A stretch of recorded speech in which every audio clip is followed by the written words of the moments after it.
பொதுவாகவே வாழ்க்கையில் மனிதர்களாக பிறந்த எல்லோருக்குமே ஏதாவது பிரச்சனைகள் இருந்து கொண்டே இருக்கும்.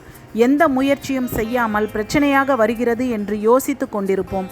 அதற்கெல்லாம் தீர்வாக அருட்பிரசாதமாக இருக்கிறது கோளறு பதிகம். நவக்கோள்களால் ஏற்படும் பாதிப்புகள் நீங்கவே இந்த கோளறு பதிகம் சொல்லப்பட்டுள்ளது. திருஞான சம்பந்தர் எழுதிய அற்புதமான பதிகம் இது. தினமும் இந்த பதிகத்தை பாராயணம் செய்தால் வாழ்வில் எந்த பிரச்சனைகளையும் சமாளித்து விடலாம்.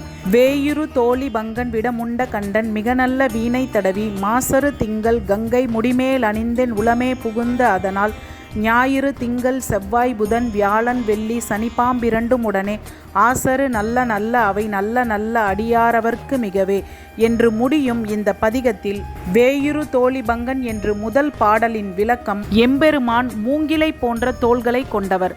தனது தோள்களின் இரு பக்கத்தில் ஒரு பாகத்தை உமையாளுக்கு கொடுத்து ஆழகால விஷத்தை உயிர்களை காக்கும் பொருட்டு அதை அருந்தி தனது கழுத்தில் அடக்கி கொண்டவர். இனிமையான இசையை எழுப்பும் வீணையை வாசித்து கொண்டிருக்கும் எம்பெருமான் களங்கமில்லாத பிறையை கங்கையை தனது திருமுடி மேல் அணிந்து கொண்டு என் உள்ளத்தில் நிறைந்து இருக்கிறார்.